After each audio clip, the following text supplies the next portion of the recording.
In this podcast about Jewish spirituality, Glad and I begin with talking about the modern political climate in Israel, then going into the history of Judaism all the way from Abraham to current day Judaism, and lastly, talking about some of the important teachings that Judaism has to offer to the world.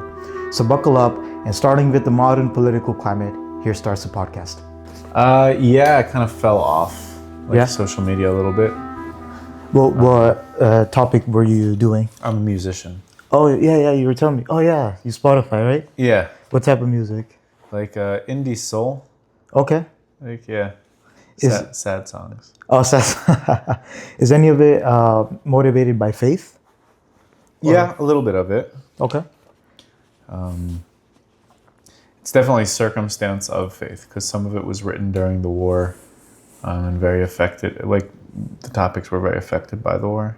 The current war. Oh, okay. Was your family affected? I was in Israel. Really? Yeah. During the whole thing, during the Hamas attack? Yeah. So I went back right after the first attack, and I spent the past 2 years there. Wow. Yeah. Wait, so the first attack, that was the big one where during the concert? Yeah. So I was there. I was here in Austin on October 7th. Uh-huh.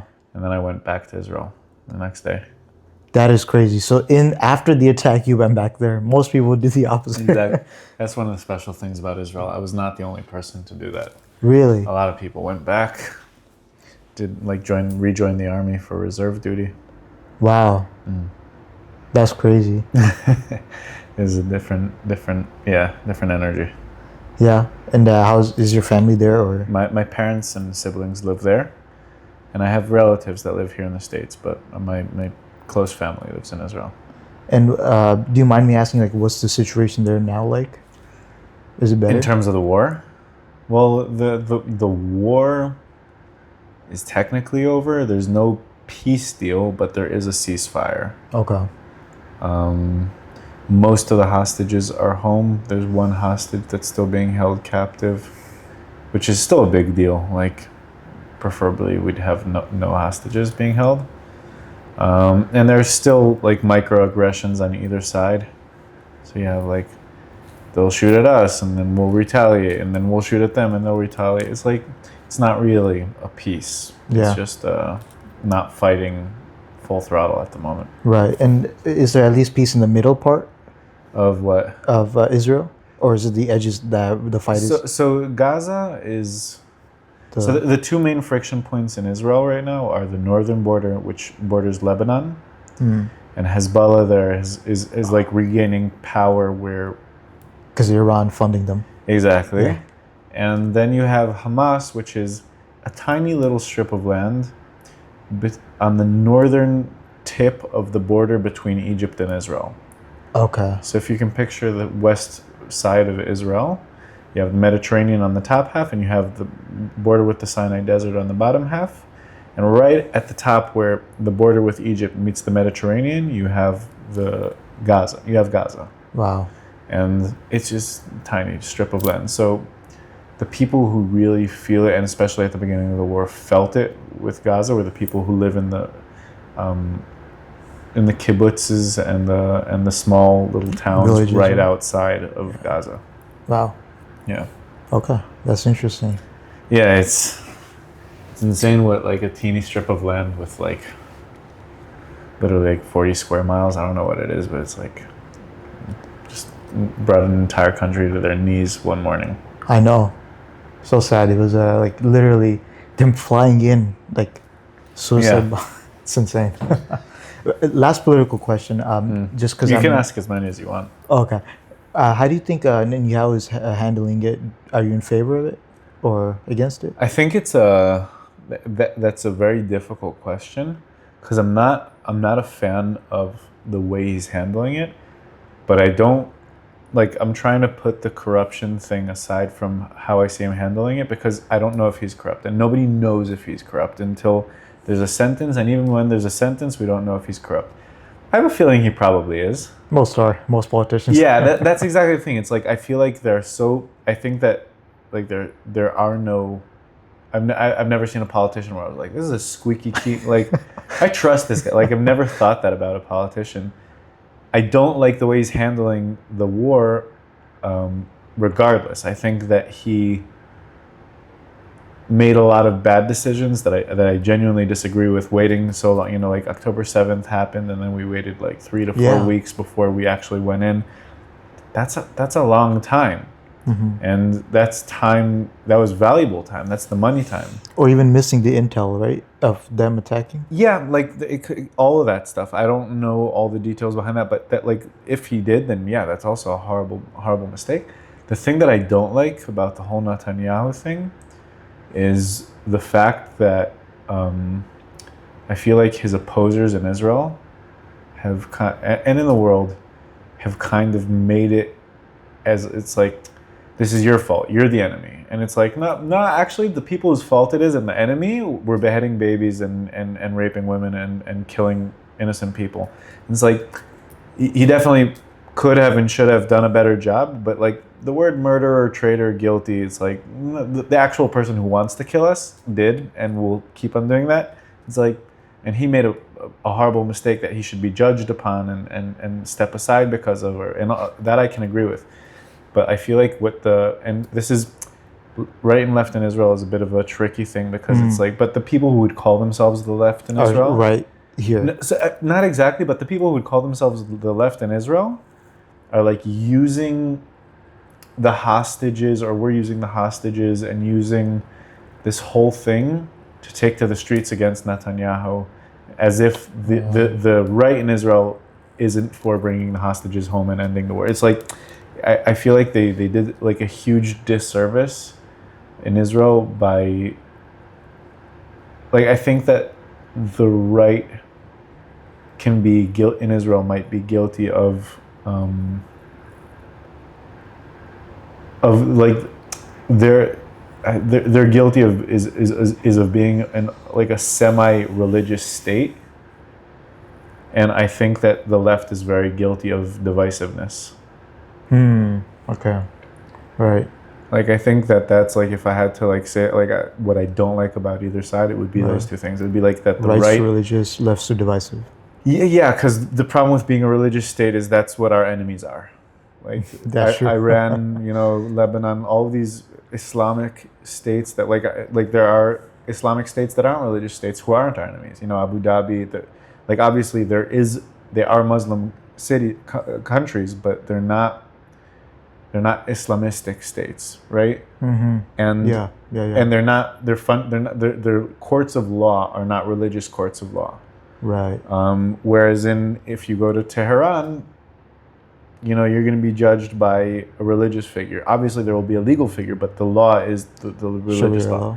And I think that the right in Israel, or the religious right in Israel, is a little guilty of leaning in that direction, where I think that something, and we can talk about this with Judaism, something that Judaism in its past, in its very distant past, did very, very well, was dividing those sectors of the nation. You had a high priest and you had a prophet, who were the religious sector, who were the spiritual leaders, who were the spiritual messengers from the nation to God and from God to the nation, and you had a king. And those were different people. And you had a leader for the army, and you had different sectors. So I think, like, historically, the Jewish nation at one time was good at dividing those things, and the religious right, who believes in the Bible that I just referenced, aren't honoring that part of it.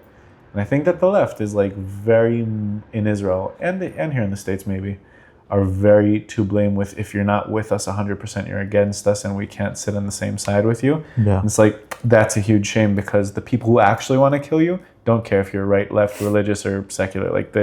They actually want to kill you because of your bloodline, because of where you live in the world. So that's where I think that Gotcha. It's a big shame. That is fascinating. Let me just make sure I'm recording. Perfect. All right. If you ever see the camera not have that red light, just let me know, because that means it stopped recording. Okay. It's a new camera. I'm still getting. Congratulations. Yeah, thank you. It's 4K. So happy with it. Which camera is it? It's the Sony E10 II. E10 II. Okay. Yeah. 10 bit rates. Okay, well done. Okay, yeah. So I know a teeny bit about cameras because I dabbled in the idea of buying myself a camera to make content with. Yeah. Amazing camera. Yeah, good for videography. Oh, like, love and it's versatile lighting, like for different lighting environments. Yeah, yeah. Well, there's the camera and then the lens. The lens are good too. Like the 1.8 aperture is good for low light. Picks up a lot. So yeah, I like the setup a lot. Yeah. I'll pick your brain about it. Yeah, for sure. So speaking about the two Abrahamic faiths, Judaism, correct me if I'm wrong, is the oldest Abrahamic faith. Yeah, yeah. Okay, so how That how, we know. that we of. know of, yeah. I imagine, and this is not an expert's opinion, but I imagine that there were other faiths that, I don't know if they came to be earlier, but they were definitely earlier than some of the remaining Abrahamic religions that are. I imagine that there were some of those. Yeah. How did it start? So the question is, when did Judaism start? So that's a difficult question, because what we're referencing as Judaism is it comes from the word Judah, and Judah was one of the sons of Jacob. Jacob is the grandson of Abraham, and Abraham has two sons. He has Isaac and he has Esau. And Jacob is the clear continuer of his lineage. Isaac is the clear continuer of his lineage, and he has Jacob. Okay, Jacob has a very difficult life. Jacob also has a brother. His twin brother's name is. I'm going to start that again. I completely got mixed up. No worries. All right. So you have Abraham. Abraham, when we talk about the Abrahamic religions, the reason we start at Abraham is because in the Quran, it goes all the way back to Ishmael, who's one of the sons of Abraham. Ishmael, it goes from there all the way to Muhammad in 600 AD. All right, the founding father of Islam. Ismail's brother Isaac is who the Jewish people believe to be Abraham's continuer. Got it.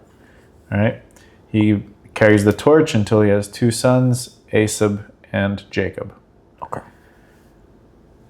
Jacob has a very difficult life. It's described as this struggle, and at one point in his life, he actually wrestles an angel. Really? Yeah. And the word for wrestles angels is Israel. Israel, yes. Okay. El meaning God, or a thing of God, and Isra meaning Yisra, meaning he had wrestled, which is where we get the word Israel from, or sons of Israel. Jacob has 12 sons, where we get the 12 tribes from, Judah being one of them. If you've ever heard the name Levi, Levi or Levi. Yeah, so many times. He's another son of Jacob. Oh. So people who, so in Judaism, you have one tribe, which is the tribe of Levi, who Moses was a part of, the high priest family was a part of, okay? And when you hear someone whose last name is Cohen, that means he's descendant of the high priest family, which was the founding father of that family was Moses' brother, Aaron. Okay. Moses was a Levi, son of Kehat, who was one of Levi's sons. And you have, Joseph was another one of the brothers. You have a lot of these different tribes. When the descendants of those 12 brothers, after hundreds of years of slavery in Egypt, leave Egypt, they're not only referred to as the sons of Israel, they're referred to as the Hebrews. So you have Jews, you have the sons of Israel, you have Israelites or sons of Israel, whatever that is, and you have Hebrews. I imagine that the reason they were called Hebrews is because that was the tongue they were speaking. And the sons of Israel is something that we believe that they became a nation at Mount Sinai after leaving Egypt. Okay. But that's not Jews yet. Okay, got it. So to pause right there. So far we have, starts with Abraham. Abraham has a child named Isaac. Well, he has two, but one of them is Isaac. Isaac is the one that holds the torch. He has Jacob. according to Judaism. Judaism. If you ask a Muslim, then Ismail is the one holding the torch. Okay. So that's where it splits off. That's where it splits off. Islam is founded, several thousand years later, Yeah. in 600 AD. According to Judaism, or being the sons of Israel, them becoming a nation happens just a couple hundred years later, and actually them becoming a religion or a faith has already happened with Abraham. With what some people would consider the birth of monotheism. Some would argue that Judaism at that stage wasn't monotheism. Some would argue that it was the first monotheistic faith. Some would argue that there were already existing monotheistic faiths elsewhere. Okay. We hear this from one of my favorite stories. In one of the first portions in Genesis, Abraham gets the urge. His father creates idols. His father's an idol worshiper, and he makes idols for other people. And Abraham gets the urge to prove his father wrong, and he shatters all the idols in his shop. And his dad says, "What happens here?" And Abraham says, "Well, one of the idols smashed all the other idols because it was so powerful, and he was angry at all the other idols." And there are like a lot of debates as to how this story actually went, but I imagine that it was something like his father basically going, "Idols can't hurt each other. Wait a second." And then Abraham leaves home. Okay, gotcha. Okay, so that makes sense. So then Isaac and Ishmael is where the split happens. Yeah. Isaac has a son named Jacob who wrestles with an angel Wrestles where with an angel, Israel yeah. comes. And then Jacob has 12 sons, and that's where the 12 tribes, yeah. 12 tribes come in. And one of them is Moses, one of them is... No, so Moses is a great grandson of Jacob. Okay. So Jacob has 12 sons, all right, including Judah, including Levi. I imagine I could remember the name of all 12, but you have like Reuben, Simon, Levi, Judah, Issachar, Zvulun, Gad, Asher, Naphtali, Joseph, Benjamin, and Dan. Wow, you got it. I got it. Okay, so that's 12. And Joseph, there's the famous story where Joseph is hated by his brothers because he's his father's favorite. And there's a whole story why he's his father's favorite, because he had 2 wives. Oh. Okay. One wife gave him 10, his favorite wife gave him 2. Joseph was the older of those 2. Gotcha. And he definitely treated him like his favorite. The brothers weren't too fond of that. And Judah, funny enough, which is why one of the core faiths in Judaism is that one of the reasons that the kings to come, like King David and King Solomon, who were descendants of the Judah tribe, was because when all the brothers wanted to kill Joseph, Judah was the person who basically said, "No, let's just throw him in a hole and and forget about him," because tricks the brothers into letting him live. And there are also like some speculations that maybe he also helped him out of the hole and helped him escape. But Joseph goes to Egypt before the brothers, and as a slave, and kind of like classic Jewish story, works his way up through the ranks and becomes an advisor to the king. This happens quite a few times in Jewish folklore. And a few years later, there's a famine in the land of Canaan, and all the brothers are sent off by Jacob to look for food, and they come to Egypt, and they want to talk to Pharaoh, but they end up talking to one of Pharaoh's advisors. They don't recognize it being their brother. Wow, that's a crazy story. Yeah, it's a wild story, and basically he recognizes them immediately, but because he's so made up and so respected, they don't really recognize him, and he had matured a lot, and eventually he reveals himself to them, and they're scared that he's going to kill them. It's a lot of chaos, obviously. But what happens is the 12 brothers and Jacob, who eventually joins them in Egypt, settle in Egypt. A couple, I don't remember if it was one or more than one pharaohs that swap out, but eventually what happens is that there seems to be a population control problem. And a pharaoh that wasn't the pharaoh that met Jacob, but a pharaoh that came after him, sees that there's this self-sustaining community pretty much that started with just 12 brothers and their families, and it's turned into hundreds and thousands of people because they're just doing their own thing. And he has an issue with that. So he puts them to work. And he makes them a part of the workforce. Oh. And then he makes them a part of the workforce with unfavorable pay. And then he makes them a very low-level part of the workforce who are forced to do what is called in Hebrew parich. And parich can be interpreted as just hard labor. Some people go as far as saying that it was needless labor, like moving stones from one side to the other just to the next day move them back to where they were yesterday. Or to turn stone literally to carve stone into sand with no need of shaping stone for structures, just turning stone into sand. Just like we used to have, like in World War II, like the gulags used to have that. Yeah. So there are a lot of like interpretations as to what parich means, but it's very clear that the Jews had basically descended like from a level of just another culture existing in Egypt along the Nile to a slave population. Oh, okay. And basically what happens there, and we're talking about 3 or 4 generations from Jacob's children. So Levi has 3 sons, Kehat, Merari, and I can't remember the third names, but Moses' father is Kehat's either son or grandson. So Moses is basically a grandson or great-grandson of Levi. Okay. Who is, and that's the One of the priest 12. family. Yeah, that's one of the 12 tribes, and that's the priest family. So Moses becomes the spiritual leader, and his brother Aaron becomes the first high priest. Okay.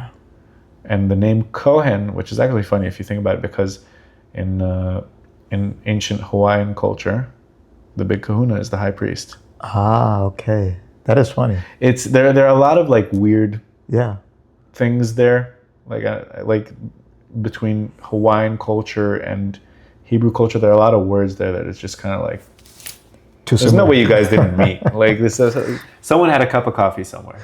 Yeah, that's funny. Okay, so then I want to go through in Judaism some of the important figures. You mentioned King David. Who was he and what impact did he have? So King David, he's the second ever king of Israel. Okay. But he is the first. And Israel is the modern day Israel, or Israel somewhere else? No, it is where modern day Israel is today. Okay. Borders look a little different. But generally, geographically. Exact same place. Okay. But there are areas where the border would be smaller, and there are areas where the border would be bigger. Makes sense. It just wasn't the same shape. But like Jerusalem was its capital at that point. And what King David is actually known for is turning Jerusalem into the capital of Israel. Before that, basically what you had the first king, Saul, who was anointed by Samuel the prophet after the people of Israel and the 12 tribes kind of report to him that everyone wants a king. And he says, why do you want a king? You have a king. You have God. Why would you want a king? Yeah. He's going to tax you. And they said, no, we want a person to be running the show. And he says, all right, I'll get you a king. And he appoints a guy from the tribe of Benjamin named Saul. Benjamin being the younger of the 2 brothers that Rachel gives Jacob. Okay, so there's Jacob and then there's Benjamin. Exactly. Jacob is the favorite one. Jacob is the favorite, and when he gets kicked out, Benjamin becomes the favorite one. Gotcha. So King Saul is the first king of Israel. He doesn't unite the 12 tribes. Each tribe has its own territory, and they're not ever, like, there are few instances where they actually kind of go to war with each other, especially against the Benjamin tribe, but that was a different time. What happens is Saul kind of loses the way, and it becomes clear to him that he's going to be replaced. And basically we start looking for our second king. Second king. And the prophet at the time, who is, the guy who connects between God and the nation, is looking for the second king. And he's told to look at a house of one of the families in the tribe of Judah. Okay, and he's told that by God. And yeah, he was told that by God. Okay. And he comes to the house of a man named Yishai, Okay. who has a few kids. And he kind of overlooks David. Overlooks David. Yeah, because David's the runt, little ginger, little redhead, sitting around, watching his sheep, playing his harp. And how old is David at that time? I don't remember exactly how old, but he couldn't have been too old. Because he was also like, a lot of what we see at the beginning of his life is people not taking him very seriously. Okay. He was a very we know that he played a harp from several stories, but the most famous of them being that he actually played for King Saul while Saul was still king. Wow, that's funny. But nobody really kind of took him seriously at the beginning. There's the famous story where he gains a lot of respect in the community, where the Philistines, which is where we get the word Palestine, the Philistines are fighting the sons of Israel, and they have a giant named Goliath. And this war machine of a man is so big and so terrifying that nobody in Israel will volunteer to be the champion to go fight this guy in one-on-one combat. So that was the system of fighting back then, one-on-one? I don't think it was the system of fighting. I think it was kind of like this, it's like, if you're not going to send anyone to fight me, at least send one person. It's drawn out as this just horrible scene where Israel is just scared of this one person. One person. And this is before machine guns. Wow. Way before machine guns. And out comes this little David, whose armor is, clunking around, is too big on him. And he walks up to the king and he says, "King, I want to serve you and I want to go fight this guy." And So he tells King Saul he wants to fight. I want to fight. Does he know that he's about to go up against Goliath? Yeah. He says, "I want to take this guy. I want to take this guy on." Wow. And Saul's like, "Don't be silly, little boy. What are you doing? Go home." And he kind of insists, and he feels that the armor is too heavy, so there's even him removing some of his armor. And he walks up and he stands in front of Goliath and summons every molecule of testosterone in his body. And Goliath laughs at him. So everyone's laughing at this little guy, this little redhead.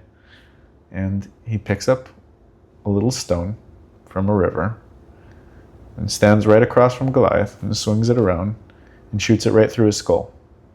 Wow. With a slingshot. Wow. And he beats Goliath. And he shows such courage that the people of Israel are so moved by that they immediately pick up their shields and swords and run into battle and win the battle against the Philistines. Okay. His first claim to fame. After that, Saul, this is already kind of after Saul starts moving off the righteous path. Okay.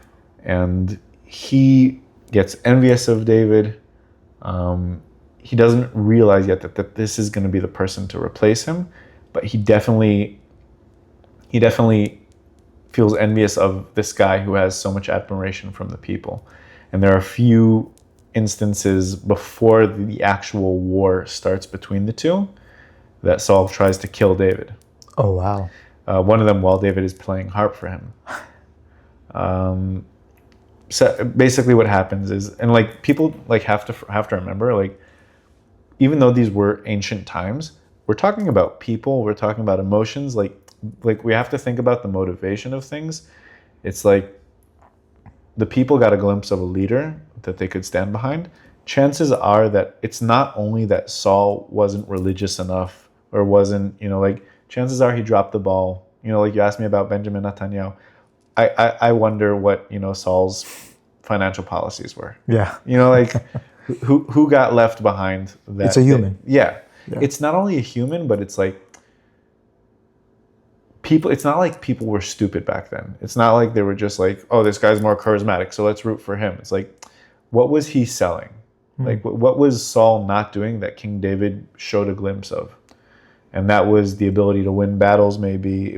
But it could have also been, social health care. I don't know. Yeah. But I imagine that there were a lot of other things. They don't really give us that much about that, as interesting as it may be, because it's not the main focus. The main focus is that wasn't doing a good job, started falling behind, and comes this incredibly modest but very brave figure, and eventually he starts gaining quite a following and an army, and eventually they kind of go to war with each other. Oh, King David and King Saul go to war with each other. Yeah, it's not an all-out civil war. Yeah. We're not talking about destruction of the Civil War here in the U.S. cost a certain percentage of the lives here in the U.S. We're not talking about the same thing, but we're talking about people who are willing to die for either of them, fighting against each other. Eventually, Saul dies. By the way, and another interesting fact about this is Saul's son Jonathan is considered David's best friend. Saul's son Jonathan is, wow. Such good friends that they're, to an untrained ear or eye, it could seem almost homosexual, the way they love each other. Because they meet up in secret, and they talk and they express their love very verbally towards each other. It could seem like a couple, like Romeo and Juliet, who can't be together. It could seem that way. It's not, or at least that's not the way I see it. Some people speculate otherwise. But we're talking about one of the most intensely documented friendships ever. Right, makes sense, because his father literally would kill him. Yeah, exactly. Yeah. But Jonathan, son of Saul, is David's best friend. And helps him in all these different situations. There's this whole period in the Tanakh where David is being pursued by Saul. And Saul is basically trying to kill him, and he's literally following him throughout areas in Israel. It's interesting hearing the valleys that he walks through in Israel that still exist today. Wow, really? It's one of the fun parts of growing up in Israel is when you read the Bible. And you can literally go there. You can go there. It's a 10-minute drive away. That is amazing. Do they have in modern day Israel right now signs that this is where King David was? Yeah, it's not exactly as specific as this is exactly but just an example. So we talk about in one of the times where David basically flees Saul. He's hiding in an area in Israel next to the Dead Sea, which is also documented. But he's hiding in an area called En Gedi, which means the spring of the goat. Okay. Spring still exists today. Wow. It's a beautiful trail to walk. It's known that you can go there and be where David probably drank water while he was hiding. And was Jonathan feeding him information? At that exact time, I'm not sure. Okay. But eventually King David basically is considered the actual king of Israel after Saul dies and everything. Mm-hmm. What happened, the first thing he does, and this is one of the first things that we see, is he moves the capital. He declares Jerusalem the capital of all the 12 tribes. The 12 tribes still exist, which is Judea is where the Judah tribe existed, just south of Jerusalem. And its capital was Hebron, which is still a town today. Okay. It's mostly Muslim today. There is still a Jewish population, and there has been a continuous Jewish population for over 2,000 years in that city. But that was Judah's capital. And there's a famous story of when King David moves from Hebron to Jerusalem to not only govern Judah, but to govern all of the 12 tribes. Okay, so he unites all the 12 tribes, which Exactly. are kind of separated a little bit. Exactly. Okay. King David lives a relatively short life for what we consider of the time. He lives till 70. We're talking like in the Bible, we hear a lot of people living, over 100. Sometimes we hear like of people who live 900 years in the Bible. Really? Whether that's a fact or whether that's code for something else, I don't know. But King David lives a surprisingly short 70 years and a surprisingly shorter like time as king. I think he became king at 30. Oh, okay, so 40 years of rulership. Yeah, which is like relatively small if I'm not mistaken. Okay. In his time, he is considered one of the most just people in Jewish history. He's known for one major crime that he commits, which is he fell in love with a woman who was taken by a man, and he sends her husband off to battle to get killed. Wow. And he marries her. That's considered like his, and this is when he's already king. It's considered his like biggest, like the biggest wrongdoing of his life. A lot of people also ask if he was such a just person, and this was the only bad thing he ever did in his life, then why didn't he build the temple? Why is it that his son gets to build the temple? Mm-hmm. And there are a bunch of ideas behind the why, because in Judaism there's a lot of like bad things happen to people who have done bad things, and if you're a very just person and bad things happen to you, it's because you're held to a higher standard.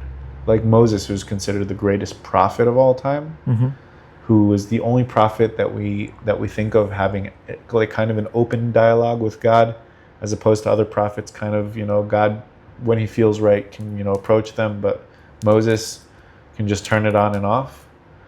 Moses is forbidden from entering the land of Israel. Why? Exactly. So it's like, he's such a great person. Why is he? Because the few wrongdoings that he did in his life are held to a different standard than the wrongdoings that you and I would do. Right, because he's such a prophet that he's held to a much higher standard. Exactly. Okay. So King David, we think that one of the reasons that he didn't build the temple is that wrongdoing with one of his wives. Another thing that we think about is the fact that he was a warlord. Like, he is considered to be, whether it's strategically or just intellectually or or in bravery, he was a man of war. He's one of the first people to secure the borders of the kingdom of Israel. He fights against the Philistines, which were this force to be reckoned with. I don't remember. I think he may have been the one to wipe them out, the Philistines, completely. There's no lineage connection between the Philistines and the Palestinians. That's just a name. Okay, gotcha. But he basically had been at war his entire life. There's a very beautiful saying about him. It's called Adinoha Etzni, which, if you say it's loosely translated into the kind and the ruthless. Adin meaning soft, and Etzni meaning tree-like, hard like a tree. And that's because he was a poet, and he was a musician, and he was an artist, and he wrote psalms, like psalms, like all that, like that's King David's work. That's King David's work? That's King David's work. Really? Yeah. Wow. So psalms is King David's work. On the other hand, he was a ruthless king in the battlefield, and, destroyed all of his enemies pretty much. Gotcha. So his biggest contributions to Judaism was uniting the 12 tribes. Exactly. And probably establishing Jerusalem as the capital of Israel. Yeah. And again, I think also like securing the borders and destroying at the time the people who were most dangerous to the 12 tribes. Okay. Gotcha. Any other contributions before we move on to a different figure? Yeah, sure. Nothing that I can think of. If I think of anything, I'll go back. So then there's King David, and then he comes after Abraham, much later. Much later. we're talking about, I don't want to like get this way wrong, but we're talking King Solomon, King David's son, starts assembling the temple at around 1000 BC. Mm-hmm. All right. So we're talking like King David is a little earlier than that. So maybe 1050 BC. Mm-hmm. Around. And we're talking Abraham must have been, probably closer to 2000, 2500 Oh, wow. BC. It's like 1,000 years the gap. Okay. It might even be more than that. I don't know exactly, but yeah. Okay. So that makes sense. So then the first starting point, I guess, would be Abraham. Abraham has this huge, I don't know much about it, but in front of 40 people, he has a huge revelation that God speaks to him. Abraham? Yeah. Is that Abraham? In front of 40 people? Or something like that in Egypt. Who is Abraham? Abraham is the original guy that had the revelation? So he's the person who has the revelation about what we consider to be today monotheism. Okay. And he's the one that breaks the idols. He's the one who breaks the idols. There are a bunch of incredible stories about Abraham. I think they're also like, if we look at the founding fathers of Judaism or the essential figures in Judaism, each of them kind of bring their own flavor. There are very interesting descriptions that we use to describe some of them. And some of them very weirdly nuanced. And it's like, you can learn from that whatever you'd like. A great example that I love, and this is going a little off topic, but Elijah, the prophet, who's a very highly regarded prophet, one of the most important prophets in Judaism,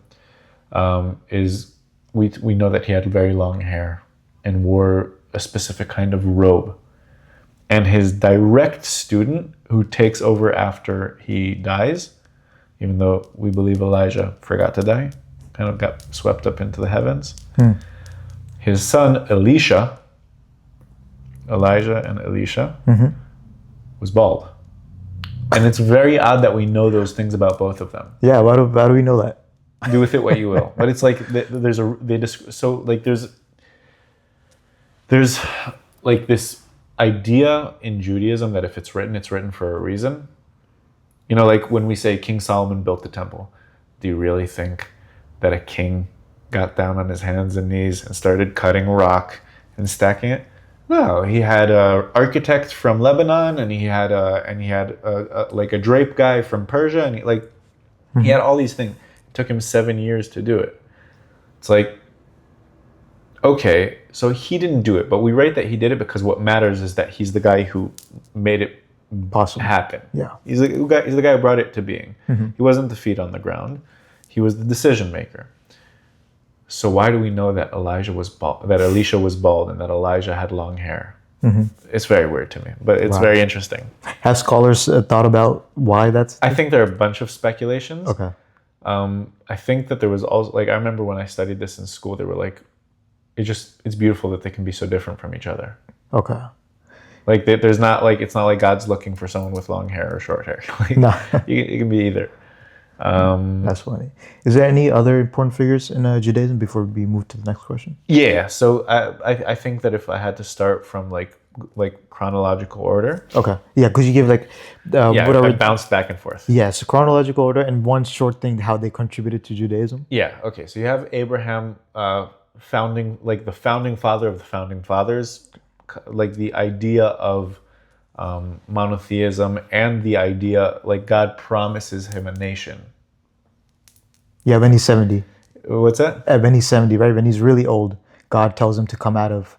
Yes. So it's not only that. He promises him a nation, and there's a very weird pact that he makes with God, which is he slices an animal in half and walks between the two halves. Very odd. The other thing that he does, which is very weird, is he circumcises himself. First circumcised human being. Himself at 99 years old. What do you want, Abraham? So there's that. Anything before Abraham is part of the folklore, but is not considered what we would consider Israelism or Judaism. Gotcha. Right? The reason we call it Judaism today, just to go way back to where we started, is because most of the remaining sons of Israel that we know of today came out of the Judean tribe, or out of that part of Israel called Judea. Judea. Okay. All right, that's why. But there are people that are descendants of Levi, or the high priest family, that call themselves Jewish, or or sons of Judah, or whatever. But really, they're Israelites, Okay. because they're all descendant of Jacob. So you have Abraham, monotheism. Isaac, oh, and Abraham is very much associated with hospitality and being a very compassionate person. There's a story where God wants to destroy a city, and Abraham kind of goes to war with him over it. He's like, how about you, like, if there were 10 people in that city, would you spare them? And he's like, and God's like, well, I would, but there aren't 10 people. So he's like, and if there were 5? He's like, I would, but there aren't 5. And if there was 1, he says, there's 1 person, and you can go get him out of there. Wow. And Abraham travels all the way and gets him out of there. Do we know the name of that person? Lot, yeah, he's Lot. Abraham's nephew. Gotcha. And there's a famous story where his wife, who's not a righteous woman, is seeing the city being destroyed, and Abraham tells Lot and his wife and his kids, do not look back. Do not look back. The compassionate thing to do is not to watch people that you know being destroyed, it's to keep moving. Mm-hmm. And Lot's wife looks back and turns into salt. Oh, wow. Part of the folklore. Abraham's son Isaac is considered to be a scholar. His son Jacob is considered to be the founding father of the nation, not just the idea. Mm-hmm. Gets his name Israel after wrestling with an angel. Yes. And it just has a very difficult life, but is also considered to be a very, very wise person. Joseph, his son, becomes, the counselor to Pharaoh in Egypt. So he's an important figure. The next really big figure that I would point out is Moses, the first, the liberator of Israel. He's the person who pulls Israel out of Egypt, the Israelites out of Egypt, and gives them and brings them to Mount Sinai, where they become a nation for the first time and hear God speaking as a nation.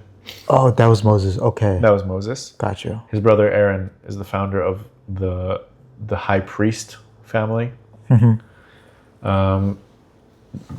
Moses's student, Joshua, is the person that leads, after 40 years of wandering in the desert, he leads the sons of Israel and the 12 tribes into the land of Canaan, which would become later Israel, and goes to battle with the nations.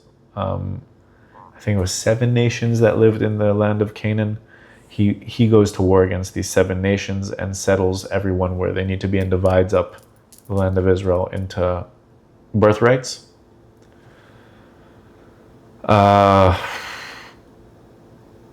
Samuel the prophet is the person who anoints the first king. Oh, that's Samuel the prophet was the guy that was looking for David. Yes. Okay. No, so he appoints Saul. Then I don't remember if he's the one who appoints David, because that might have been Nathan the prophet. Gotcha. But Nathan the prophet definitely overlapped with David at one point. These are already smaller prophets. King Solomon is King David's son. Okay. And just to understand how this is, I feel like a lot of Jews would either roll their eye at this or nod their heads. But just to understand how far back we go in history of being our worst enemies in Judaism. The kingdom of Israel, which King David unites, only lasts two generations. Really? After King Solomon passes away, there are several attempts to usurp the throne, and eventually someone from a completely different tribe comes and fights one of Solomon's sons, and the nation divides into 2 different kingdoms: the kingdom of Judea and the kingdom of Israel. Wow. The kingdom of Israel is based a little west on the Mediterranean coast in the area called Carmel, which is where Haifa is today. The kingdom of Judea is still based around Jerusalem. Interesting. Okay. You have Elijah the prophet, who is also regarded as one of the highest prophets ever. So much so that the Jewish faith believes that he was not ever, he never physically dies. He is brought up by God into heaven completely. Which is why on the Passover table, during Passover once a year, everyone has a full cup of wine that they leave out. It's Elijah's cup of wine. Elijah's cup with the long hair. Exactly. In case he decides to come through and drink his wine. Because he didn't die, he just went up to heaven. Exactly. Okay. After that, so then you're getting into like a little later into the folklore, but you have several incredible prophets. You have, Pick your favorite one. And then we'll transition. I can tell you my favorite story, which is the prophet Daniel. Okay, please. It's one of my favorite stories in the world. Yeah. So we're talking about the Babylonian Empire. Okay? Mm-hmm. So if we're doing chronological, it's Babylonian Empire, Persian Empire, Greek Empire, Roman Empire. Gotcha. All right? That's kind of the way things happen. Some of them did exist alongside each other, and some of them did destroy each other. Like the Roman Empire, that by the time it had made its way to Israel, there was no longer really a Greek empire. There were some Greek city-states, but they were run by the Roman Empire. That being said, during the Roman Empire, there was still a Persian Empire. They didn't ever completely conquer the Persian Empire. They were constantly at battle with each other. There were several truces with them, but they never really conquered the Persian Empire. Or not completely anyways. So we're in Babylonia at this point, which is, I think it's Iraq, if I'm not mistaken. Persia being Iran. Or Iran, sorry. I feel like that's how you're supposed to say it. And the king has this horrible dream. And he summons all of his counselors, or his interpreters, or his prophets. And he says to them, I had a horrible dream and I want you to interpret it. But I'm not going to tell you what it is. Because how will I know if you're true to your word and you're not just bullshitting me? If you're truly connected to God and you truly know what my dream means, then I don't need to tell you my dream. You know what my dream was. Okay. Ends up executing several false prophets, and eventually Daniel the prophet, a Jewish prophet. And this is the reason there was a Jewish prophet in Babylonia, is because they were exiled by Nebuchadnezzar, who basically is the first destroyer of the temple, which you asked about earlier. Okay. And he exiles some of the Jews. That was also, by the way, how warfare was conducted. If there was a conqueror, he understood that the way to defeat a nation morally was to detach them from their land and from their native tongue and from their religion. So it wasn't unheard of. If I conquered a country, I would take the people in that country and I'd put them somewhere else, and I'd take people from a different country and put them in that country, because this combobulates them. Yeah. Apparently the only people it doesn't work on is Jews. So you have Daniel who walks in and tells the king, I know what your dream was. You dreamed of a giant monster. This monster was made of gold, and it was horrifying. And it rose up out of the water, and it destroyed everything that it was in sight. Most fierce thing that the world had ever seen. Only right behind it came out a different monster, and this monster was made out of silver. And this silver monster ate the first monster and continued destroying everything in its path. Behind it comes a bronze monster, even more ferocious, more scary, and bigger, and destroys everything, including the silver monster. It keeps destroying everything in sight. And then comes the metal monster, or the steel monster. The steel monster is the most ferocious and most scary of all of them, and eats the bronze monster and keeps destroying everything in sight. And the king goes, okay, that was my dream. What does it mean? And he says, how do I know you're not going to kill me? You're not going to like the answer. And he vows not to kill him. And Daniel basically says, you're the first monster. You're the greatest power the world has ever seen. But there will be a bigger one, who we now know today as Persia. Wow. And he says, and Persia, and he didn't call it Persia in the dream because he doesn't know that it's going to be Persia. And they'll destroy you. And don't worry, because Persia will also be destroyed by an even bigger power, who we know as the Greeks. And then will come a monster indestructible, the Roman Empire. And it'll destroy everything that was before it. And we believe in Judaism, and this is getting very like deep into like spirituality, but like we believe that the Roman Empire never fell. It's funny because that kind of like talk is kind of resurfaced in the secular scene, but a lot of things that came of the Roman Empire, whether that's gladiators, we still have gladiators. We have people who pay their savings to go watch men sweat and hurt each other. Yeah. Literally. True. And I'm not only talking about boxing or UFC, I'm talking about everything. Like they really like the Greeks had sports. They would train naked. But we don't know a lot about the culture behind the sport. Like, was it a competitive sport? Was it just people doing incredible, like, was it gymnastics? That we don't know that much about. With the Romans, we know that they were Colosseums and everything. Exactly. Yeah. That there were people cheering to watch men destroy each other. And Daniel the prophet predicted all of this. All of this. And how far ahead was he in time? Do you know? Oh, well, we're talking like hundreds of years. Hundreds of years. He saw something 100 years ahead. Wow.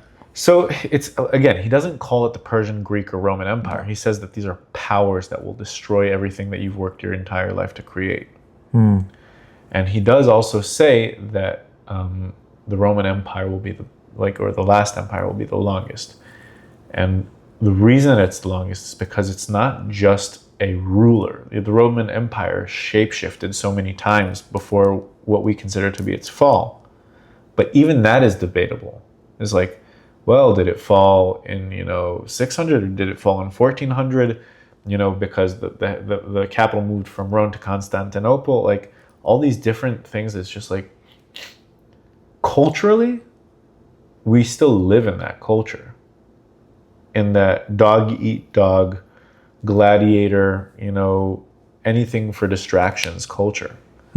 Like the reason the Colosseums were created was because the empire was collapsing. It wasn't because the empire was flourishing. It was to distract people from a collapsing empire. And we still have that today. Yeah, we do. Reality TV. That is so true. So ideally, that's my favorite prophet story. Yeah. Because I just feel like it's so relevant. And one of my favorite Israeli artists has gone as far as writing a song about how that culture is still here with us today. Wow, I didn't know that. I want to transition to the 3 books that I know about Judaism. There might be more, so correct me if I'm wrong, but the Torah, Talmud, and the Kabbalah. Okay, so the first one's a book. The second one is a lot of books. The third one is an idea. Okay.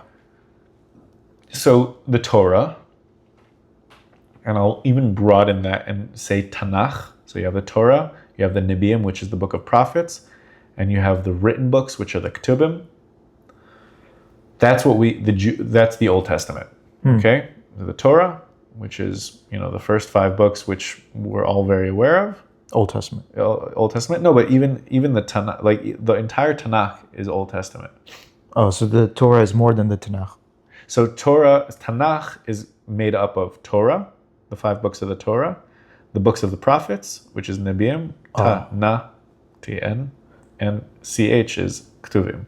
Oh, okay. Which is the written word. And those are basically the whole, like the written word. So rather than look at them as Torah, Talmud, and Kabbalah, I'll refer to them in different words. You have the written word of God, which is the Torah or the Tanakh. You have the spoken word, or the spoken law, which Israelis call, or Jews call, the Torah Sheba'al Peh, the Torah that is spoken by word and not written down, which is interpreted in the Talmud. Okay. And then you have Kabbalah, which is not a book. There are several books about it, but it is basically the esoteric and spiritual side of Judaism the latest to be turned into literature. Okay. Okay? We believe it existed all throughout Judaism, but basically, so I'll lay it out. So there are a bunch of laws in Judaism that are as it's written in the Bible. Okay? Don't work on the Sabbath. How do we know what's considered work and what's not? There are a bunch of places you can look that up in the Bible. Okay? That's like a great example for something that's as it's written. I could probably try and think of another one. There are a bunch of laws in Judaism that are not described in the Bible, but there are still laws in Judaism. And those are called the Torah Shebaal Peh, the spoken Torah, not the written Torah. Spoken, the oral tradition. The oral tradition. Okay. And that, for many, many generations at the beginning of our story, was passed down from a father to a son. Gotcha. Or passed down within the tribe.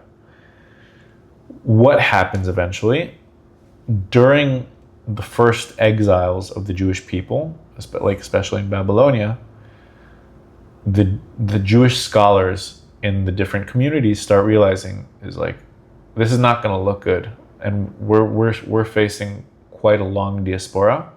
If we don't put some of this stuff in writing, it'll be lost forever, because there are less scholars than there are people. So it's not that every community gets a scholar. So basically, what they start doing is they start writing down what's called the Mishnah. The Mishnah is basically a really concise summarizing of the oral Torah. Gotcha. Okay? What happens next is you have, I think it's like anywhere between 300 and 500 years of rabbis debating on what the Mishnah actually means. That's the Talmud. Okay, the Talmud is a discussion of scholars debating what the oral interpretation of the oral thousands and thousands of pages of rabbis arguing about what he really meant when he said that you can't touch it on the Shabbos. That's a lot of religious Jews go like this when they argue, because they're just like, they're digging into the real nooks and crannies, because they don't want to leave anything for imagination.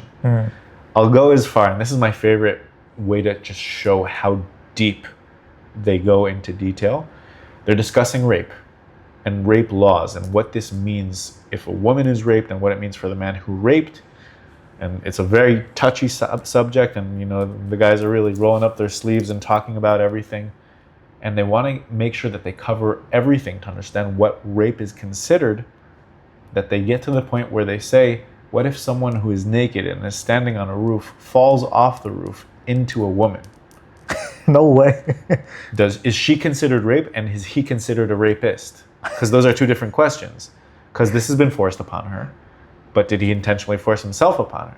It's like, that's how, and it's crazy. It'll never happen. But that's how they're going to go so far and touch on the things that hopefully will never happen, so that you don't have to sit at home and go, what if? Because they'll do that for you. Wow. Okay. So that's the Talmud. And you have two main areas of the Talmud. You have the Babylonian Talmud, which is the one that most people study. And you have the Jerusalem Talmud. Written roughly in the same periods. I think the Jerusalem was started and finished a little earlier. Don't take me on my word there. I'm sure there are going to be people yelling at it was earlier. I don't know. But they were written not far enough apart that we're talking about completely different periods of time. And I do believe that there was also some communication between the two communities. But when people talk about the Talmud, they generally talk about the Babylonian Talmud. Gotcha. Okay? So, that's what Talmud is. It's basically a documentation of arguments about the sets of laws. A lot of people also truly believe that the way Western law today is constructed is based on the Talmud. Gotcha. And one quick question: since it was passed down orally before rabbis started writing it down, isn't it possible that the original word got diluted because of the game of telephone? You know what I mean? Yeah. So because everyone was in the same place for up until that point, so you had at least the scholars. Okay. Who were, just like a pipeline of people who were into it, and it was their job to hold on to that knowledge. and pass it to the people. But the people were all close. So like each community had their scholar who studied with the rest of the scholars, and like the knowledge came from God to the high scholar or the prophet who came down to the scholars, and the scholars went to their families or to their communities. There was that pipeline. But the second you have a 100-person community in northern Persia and a 2,000-person in southern Ethiopia, it's like it's not 100% sure that they're going to have a scholar there. So you might as well make sure that they have the written word. And that's why they started writing it down. Okay, so that's the point of the Talmud. But Got it. in all fairness, who knows? Like, it may have been changed. Yeah. You know, like, we believe that it didn't. Makes sense. Then you have Kabbalah. So the Talmud is the interpretation of the oral tradition, the Torah. That was the Written. The first written word. 5 books of the Yeah. Old Testament. Got it. And now we have the Kabbalah. So Kabbalah is a esoteric, spiritual. The real essence, kind of. Yeah, but the thing is it was also the latest to be actually documented. So we believe that it existed throughout history. Like when we believe that King David was studying, it's not that he was reading the Torah or he was going over the oral word. What we believe is he was studying Kabbalah. The reason we believe that is because, like, I have recently started studying Kabbalah myself with a friend who's also an incredibly talented rabbi and an incredible scholar. Rabbi Mendy? Rabbi Mendy. There you go. Oh, that's right. You know. And when you saw me, by the way, is when I was on my way to go study with him. Oh, yeah? Nice.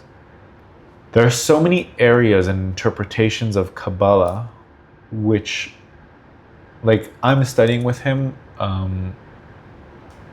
the idea of how the dark sides of your soul work to get you to do things that are against your nature. Wow, it's like psychology. It is very much like psychology. It's, rather than viewing it as brain chemistry or emotional reactions, we're looking at it spiritually. At a soul level. Yeah. And really just breaking it down and understanding why there are parts of your soul that are trying to push you to do things that aren't in your best interest. Okay, so this segues perfectly into my next question. What are the fundamental teachings of the Kabbalah especially? Of Kabbalah. So the first person to really bring Kabbalah forth and make it accessible to the broad public is a guy named the Baal Shem Tov. The man with it, what that translates loosely into is the owner of a good name. That's what he's referred to as, the owner of a good name. He is the founder of the Hasidic movement in Judaism. So any Orthodox Jew who you see with the black and white, and so it's also it's split off into a lot of different directions since then.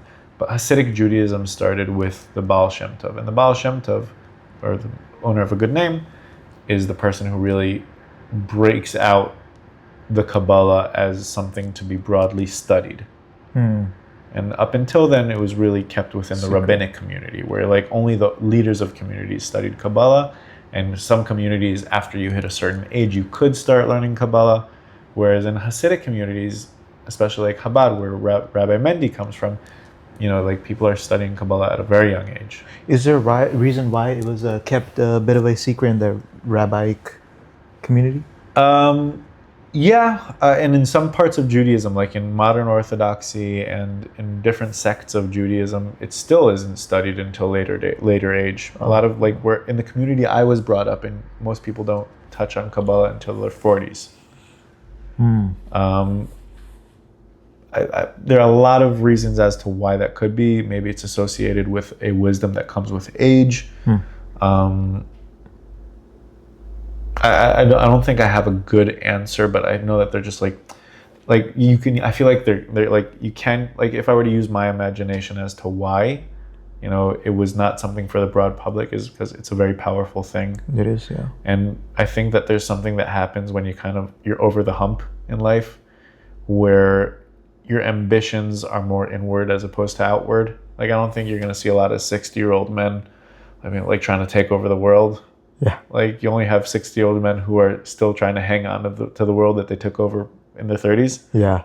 That is true. So it's like, I think it has something to do with that. Okay. So could you tell me a few of the teachings?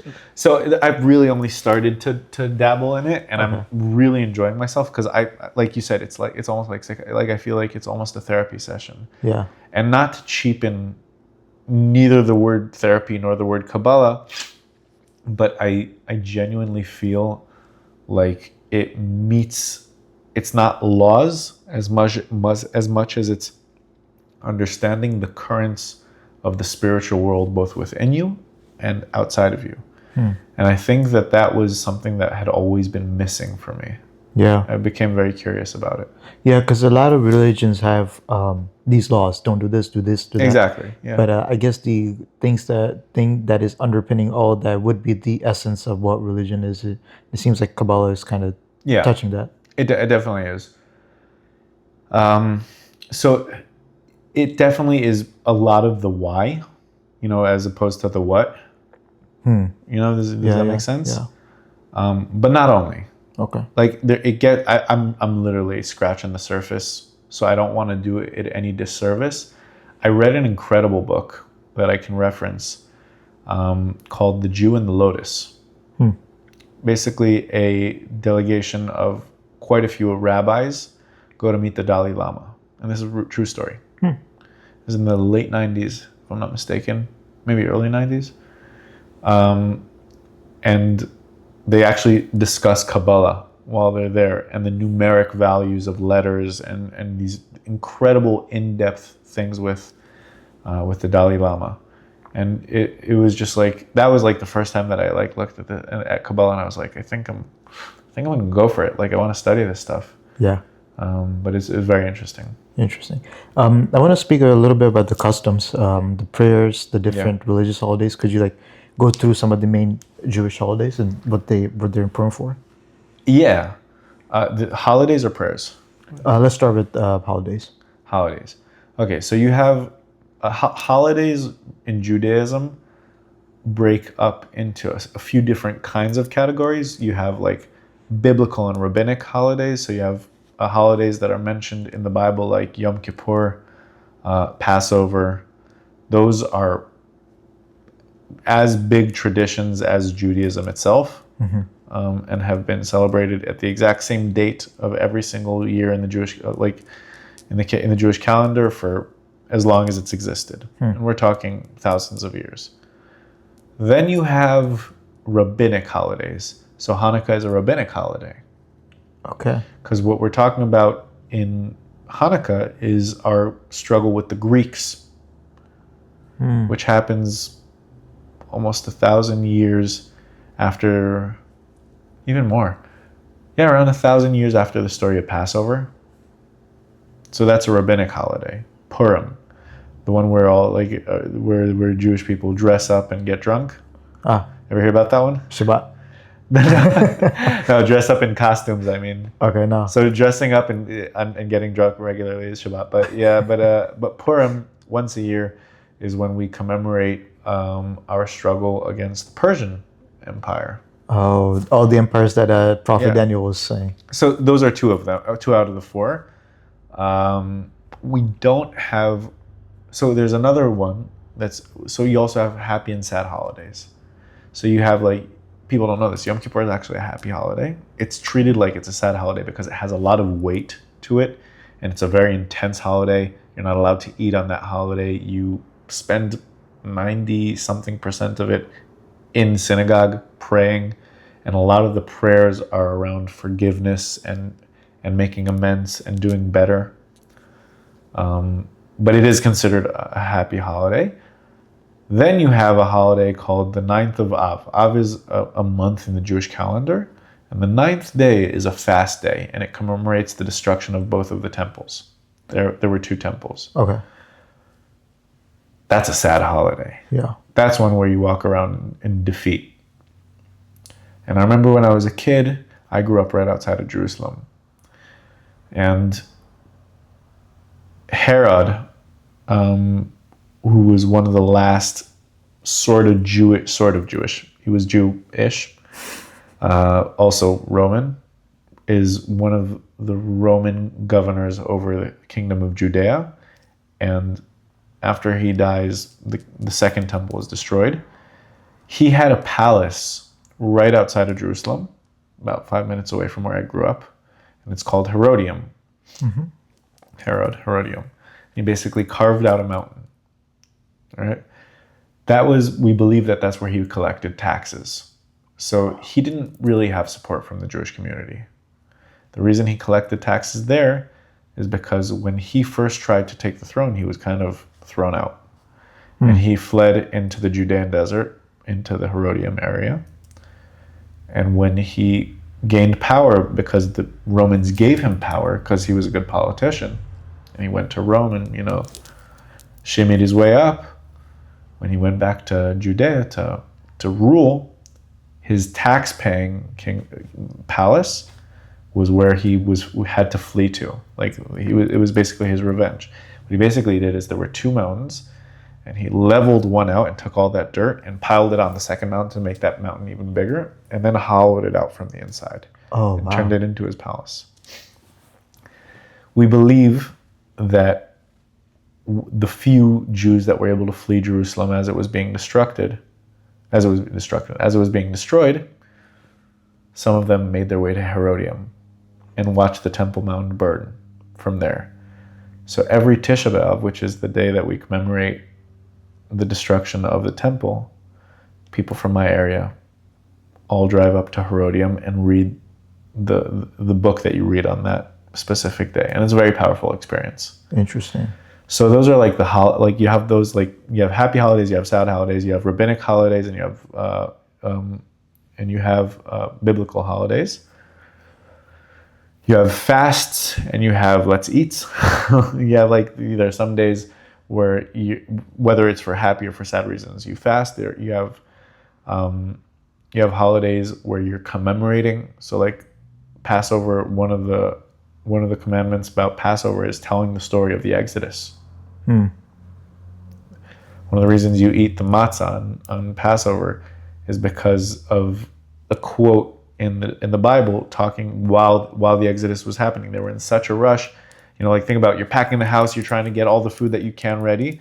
So they decided all right, tomorrow we're going to be leaving. We have to cook as much bread as possible. But they didn't have time to cook the bread. So they basically had to make it flat and crackery. Wow. Because that was the only way it wasn't going to spoil. And so that's why you eat matzah. Oh, wow. You have Sukkot, which is the holiday I was born on, which is if Passover happens in the spring, so Sukkot happens in the fall. It's exactly on the opposite side of the calendar. And it's also there to commemorate the Exodus, not as intensely. The way you commemorate the Exodus is by sleeping in a improvised tent. There are certain laws to how the tent works, but you're only allowed to eat in that tent, not elsewhere. You're not allowed to eat in your house during that holiday. A lot of people go as far as sleeping in that tent for those 7 days. So that's why a lot of Jewish people are so in touch with their heritage, because all of these holidays are meant to kind of commemorate, remind you of what it was. Not just intellectually, make you sleep in a tent, just like how they were sleeping. Oh yeah. Eat the flatbread. There's a joke that I heard a rabbi say, which is, when we eventually get to the point where we can put a population on Mars, the trick would be we have to send people who would still regard Earth as their home. But the thing is, it'll take more than a generation to get to Mars. So meaning we have to build a ship that will be self-sustaining for at least a couple generations. But how do we make sure that that second generation that was born in a spaceship that lands on Mars sees Earth as its home? The answer is send the Jews, because they're good at remembering. Yeah. So it's a lot of our holidays are about speaking the stories and talking about the struggle. I think something that I've kind of started seeing as I've grown up is not only looking at it as they tried to beat us, we won, let's celebrate, but in each story, a different moral, a different aspect of what it means to be a nation, where in Passover or Sukkot, you're commemorating the becoming of a nation. One of them is the national side of it, which is Passover. The other one is the spiritual and intellectual side of it, which is Sukkot, where we get the Bible. The last day of Sukkot is we start each Saturday, we read a different portion from the Bible. And in Sukkot is the time we start it again, so that throughout the year we can be reading the entire Bible. But then you have like stories like Hanukkah, which is very much a national holiday. It's about our temple being absolutely sacked. Okay, so I've heard the temple several times. So talk to me about the temple and how it relates to Hanukkah. So how it relates to Hanukkah. So we have historically two temples that existed. You have the one Solomon builds around 960, 970 BC. Stands for about 500 years, 400 years, something like that. Gets destroyed during the Babylonian Empire. The Persians destroy the Babylonian Empire, and Cyrus the Great creates the first Bill of Rights ever. Wow. The founder of two very modern ideas is Cyrus the Great, one of the kings of Persia. The first is a Bill of Rights, meaning like let's talk about for a second. If you live in my kingdom, what do I owe you? Like that's an incredible idea. And the second thing is the concept of private property. Really? That comes from Cyrus. Cyrus the Great. Cyrus the Great. Okay. Yeah, incredible.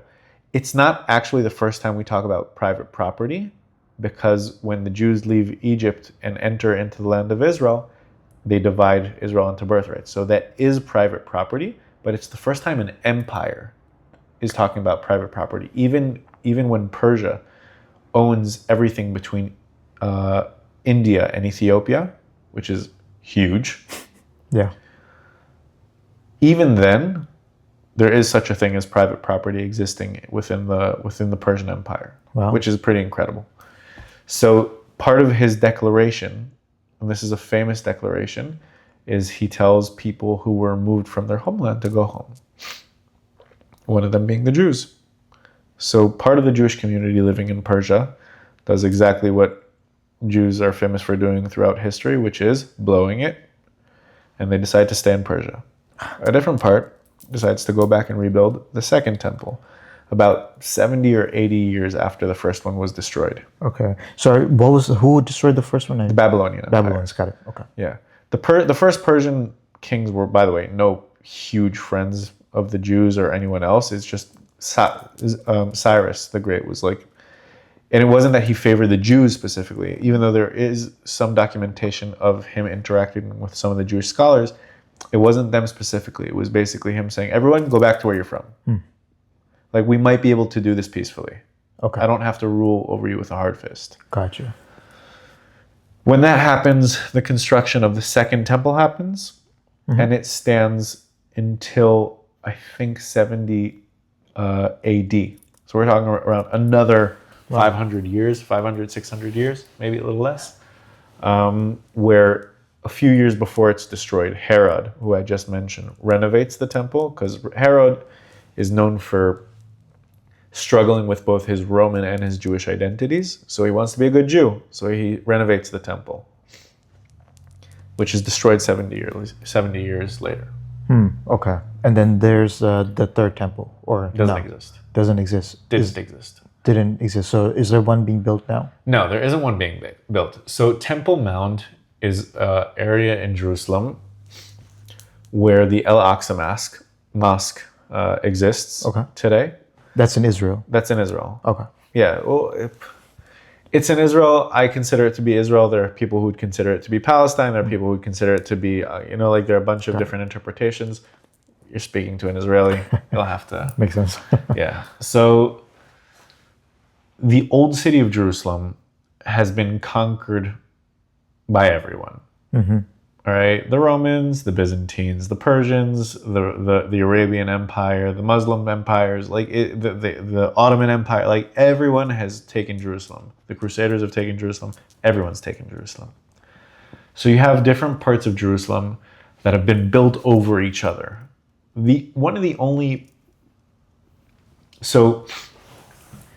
Have you ever heard of the Wailing Wall or the Western Wall? Maybe. Okay, so Temple Mount is basically there are few remaining architectural structures that are remainders of what was the Second Temple. One of them being the Western Wall. The Western Wall is not actually a wall of the temple, it's a wall of one of the walls outside of the temple. Okay. Okay? Basically what they did is, because if you ever go to Israel, you're going to see that the entire middle portion of Israel is very mountainy. Like we're talking around around 1,000 meters. So we're talking about 3,000 feet in the air above sea level, where just 10 kilometers away is the sea. So it goes right up.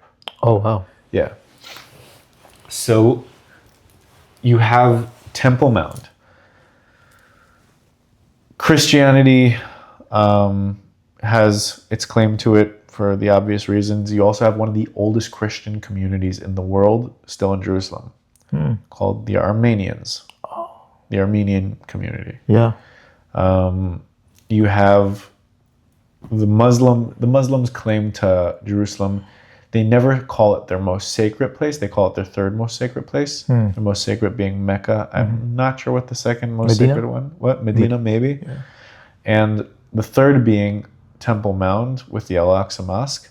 The reason it's considered very sacred is because by myth, when Muhammad flies on his horse's foot touches down on Temple Mount. Oh.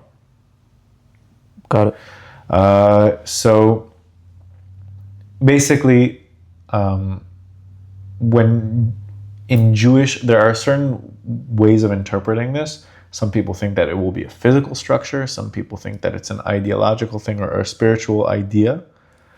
But we believe that when the Messiah comes, when the world is finally fixed, and when we say fixed, it doesn't mean that everyone's Jews. It means that there's a peace, like a true peace, not a ceasefire, not a truce, true peace on earth. Then there could be a third temple where the first two stood. Okay. When you hear people saying that they're trying to build a third temple, that can mean one of two things.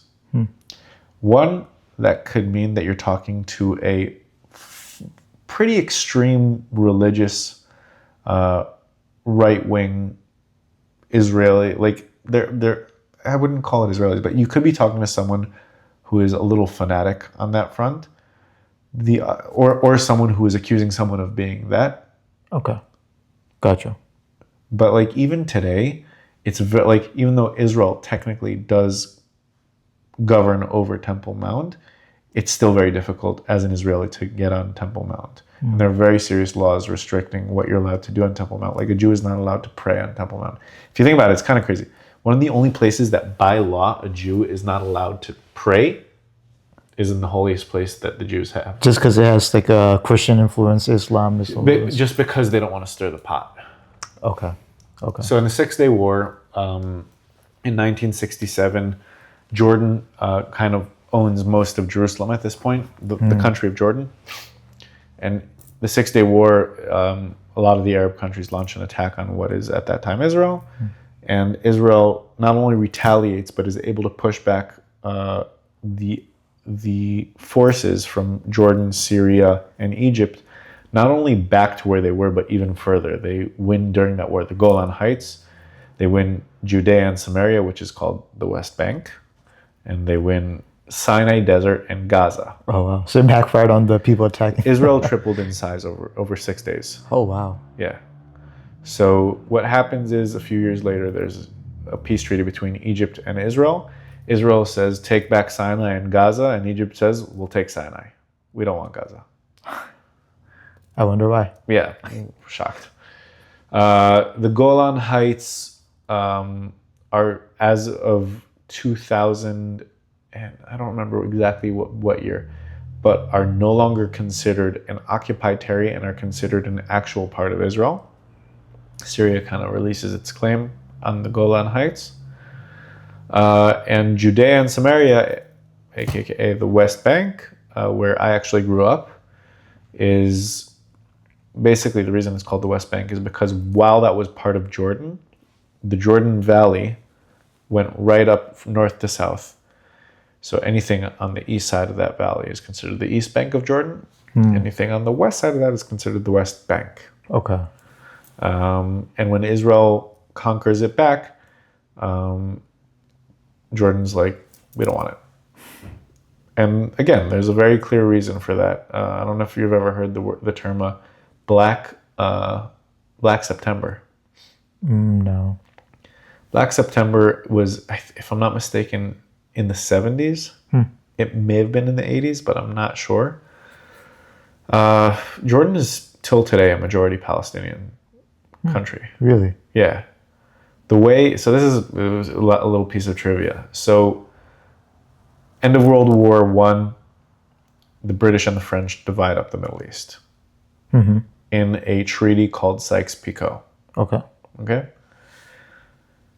Which is why you see a lot of, till today, British and French influences in different areas in the Middle East. Okay? Which is why the King of Jordan, when he speaks today, still speaks with a British accent. Really? Yeah. So what happens is the British are in charge of what is today Israel, what is today Jordan, what is today Egypt, okay? Or most of Egypt. The French, if I'm not mistaken, have more of an influence on like Lebanon and Syria. Okay? Which is why Lebanon or Beirut at one point gets called the Paris of the Middle East. Yeah. Okay, that's why. No longer. But basically that's what happens. Fast forward, this is 1918, end of World War I. Okay? Fast forward, so that begins what's called the British Mandate over a lot of the Eastern world. Like there was a British Mandate in India until 1947. You know that more than I do probably. So basically what ends up happening is in 1917, we'll start at the beginning. 1917, a British politician called Balfour declares that there should be a Jewish state because the Jews historically have been run out of any country that they try to live in, and they deserve to have a country with their own faith. And he says that it should happen in the land of Israel. That's kind of what the British Mandate was founded upon in Israel. Okay, gotcha. It was basically them holding on to the land until the Jewish people could put together a state. Because of the way the forces of the world were moving at the time, the Arab League was becoming much stronger and much more influential. Their trade power with the British was influencing the British's decision to give the Jews a state or to not give the Jews a state.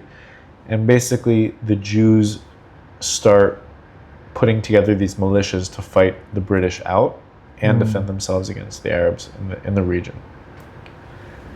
It becomes very difficult. Anyhow, fast forward pretty much 1940, during World War II, it's kind of uncomfortable for the Jews to fight the British because the British are fighting in Europe against the people fighting against the Jews.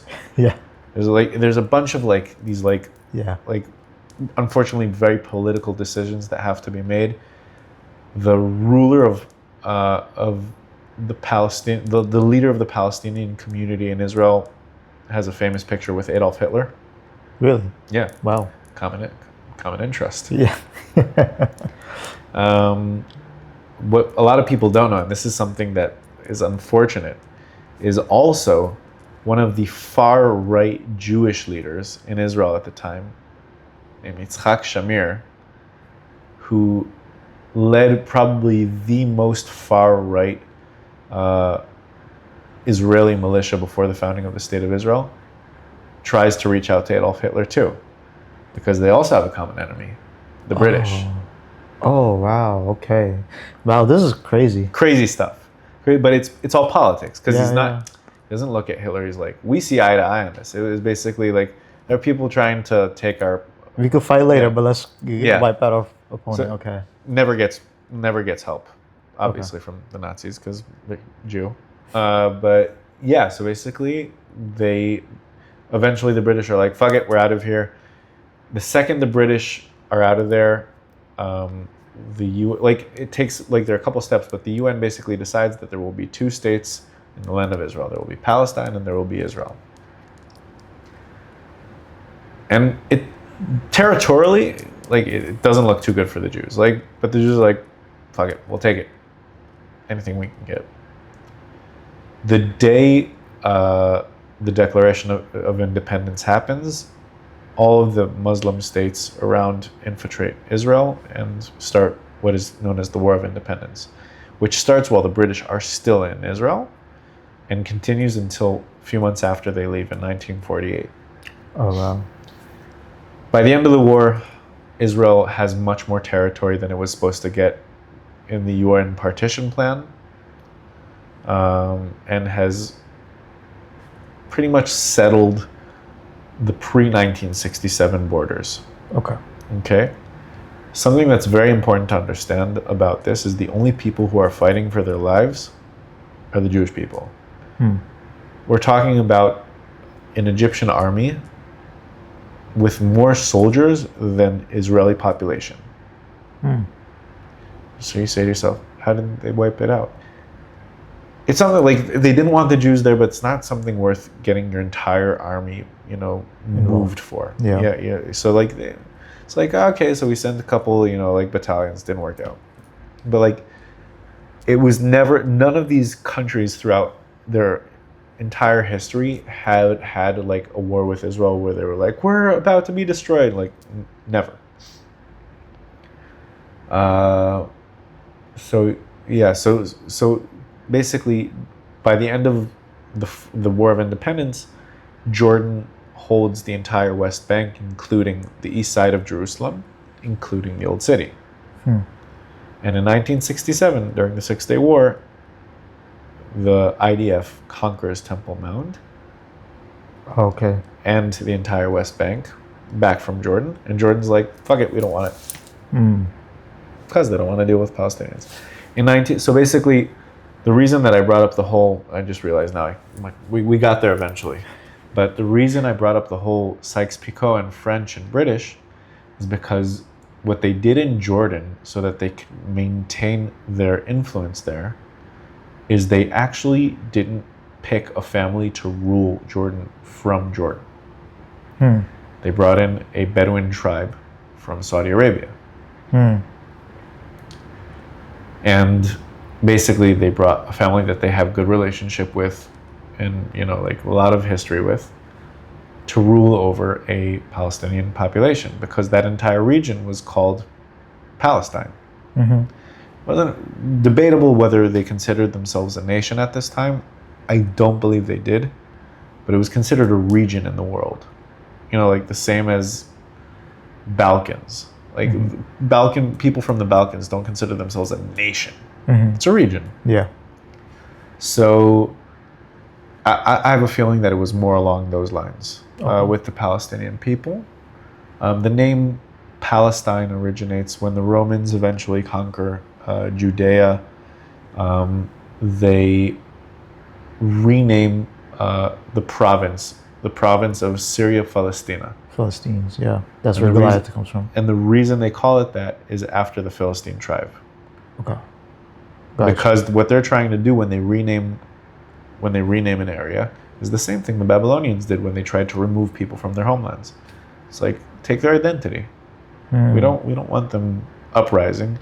How do we prevent them from uprising? Take away their identity. If they don't remember who they are, why are they going to fight against us? What did we take from them if they don't know who they are? So that's where the name comes from.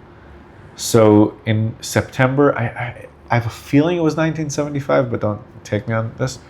A lot of the PLO, Palestinian Liberation Organization, is exiled into Jordan by Israeli forces.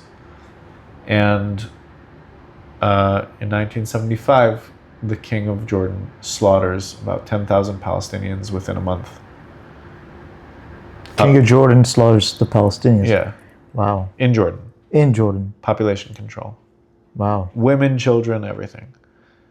And then they left for southern Lebanon, and then you had the... So yeah, it was definitely 75 because it was only after that they left for southern Lebanon, which was also the uprising of the First Lebanon War in 1982. But yeah, so like a lot of people don't want to deal with the Palestinians once they become a nation or once they start considering themselves a nation. Egypt is like, we'll take Sinai, you keep Gaza. We don't want to touch that. And Jordanians are like, you can have the land and the people, actually. Like, we're good. And it's a very interesting, start asking why. Yeah. To wrap this up, two really quick questions, last ones. What do Jews feel about Christ? I've seen a couple of different interpretations, so curious to take yours. Okay, so he definitely existed. Of course, yeah. Yeah, like I don't think that there's, like I'm sure there are people who are like, nah, didn't even exist. But I think that throughout Judaism, we have a lot of famous Jews who we would consider to be false prophets, people who said they had it in the bag, like we're gonna bring this one home, and then it ended up not doing that. And to name one very famous one is a man named Shabtai Tzvi, who ends up converting to Islam after. You've heard of this guy. Yeah. So I think some Jews would view Jesus as one of those. A lot of Jews would actually argue that Jesus wasn't the founder of Christianity. His disciples were. Yeah. And there's a big argument to be made for that. Most Christians that I speak with agree with that. Yeah. So like Jesus would have considered himself a Jew until the day he died. Yeah. Probably. He was killed by the Romans because he was an influential spiritual leader, which is what rabbis were at the time. So it's not far-fetched that that's all he was. There are some documentations of his teachings being a little out of what the Jewish community would have considered normal, and therefore he was kind of pushed out of the normal mainstream Jewish study sessions. But something that I find very interesting about Jesus is one of his students, Peter, is actually documented as with a different name. This is an interesting one. There's a small village in southern Lebanon called Shammah. The reason I know that is because I was there. And Shammah is named after Peter. So here's an interesting little piece of information. The way Judaism sees Saint Peter is not the way Christianity sees him. Christianity sees him as, I think he was the one that was he was crucified upside down. I don't know all the details. The way Judaism sees him is as a rabbi named Simon Kippa. In the Latin word kip or kippa means dome or rock, like Cape Cod or the Cape of South Africa is the point of South Africa. Yeah. When you go to the Cape in Cape Cod, it's a point of land of rock. Yeah. Which is Peter, or Petrus, means rock. Like the city of Petra in Jordan is the city of rock. Okay. Rabbi Simon Kippa, why is he called that? Apparently he built domes. From what I understood. There's a very famous tale in Judaism is him realizing that the followers of Jesus are doing something completely different from Judaism. Okay. And he basically says, this could spread within Judaism, and I want to stop that. So I'm going to turn this into something completely different, and we're going to change a couple laws. So we're going to move the Sabbath to Sunday, as opposed to Saturday, so that they celebrate two completely different days. We're going to make some of the not okays, like eating pork, a little more okay. And that's going to be and he basically is viewed in Judaism as the person who divides them on purpose to save both of them. He's like, you followers of Jesus, you don't consider yourself Jews anymore. Jews don't, if you're Jews, then you're Jews. If you're this, then you're this. But this is not going to be something that kind of mixes into a hybrid and turns into some infection within the Jewish community. Oh, wow. So he did that from what it sounds with a good heart to separate the two traditions to avoid conflict. Yeah, that's the person regarded as Rabbi Shimon Kippa, in Christianity known as Saint Peter. Wow. Again, I have a feeling that if a Christian were to hear me say that, he'd have a thing or two to say. I don't know if it's true. I know that this is a pretty story that lines up with history in a very unique way. So I thought I'd repeat it. That's amazing. Well, last question. We've gone on for a long while, but I want to know is there anything else that you want to share the audience with about Judaism? Yeah, I think that something that's very beautiful about Judaism, one of my favorite parts about Judaism, and also an unfortunate part about Judaism, is that it's not easy to become Jewish. I think that's a good thing. I think it's a very beautiful thing. It's not beautiful if you fall in love with a non-Jewish girl and want to raise Jewish children, but not that I'm in that situation at the moment. But it's like a lot of the big religions in the world, you know, just to name a couple, or, you know, Christianity and Islam have had periods of time, some of them still do that, where they give people the choice of converting to their religion or to be slaughtered. Jihad, the Crusades. That's what that was about. Inquisitions. Right. You know, like those were... But now, so you were talking about most religions have like things where they force conversions. Yeah, where they force... So, like, in the past, you know, like Islam, even in some parts of the world today, people are being forced to convert to Islam. Christianity, we saw that more in the Crusades, but even today, you still have missionaries. People whose job it is to go and recruit new people to the religion. Whereas in Judaism, if you today were to walk into a synagogue and walk up to the rabbi and say, I want to convert, the first thing he would tell you is, no. And that's not because he's being a snob, because what he's trying to show you is that this is a very hard life to lead. And if you're going to do this, you're going to take it seriously. And you're going to take that no, and you're going to say, nope, I still want to do it. And that's going to be the first hard step that you're going to take in the direction is being defiant in the name of doing something that you think is right. To the point where there's a famous short-lived empire in Judea of a Jewish empire called the Hashmonites, who are the people who defeat the Greek in the story of Hanukkah. And their wrongdoing and their downfall was the fact that they actually made the mistake of converting people by force to Judaism. And people see that as their biggest sin and the reason that their kingdom didn't last. It's very, like, just to show how deep that part of our religion runs, is like, not under any circumstances do you force someone into the tribe. The opposite. Someone wants to join the tribe, they're going to have to work for it. And even then, there are like some nuances that I'm not going to get into now because it's just very, very like in depth.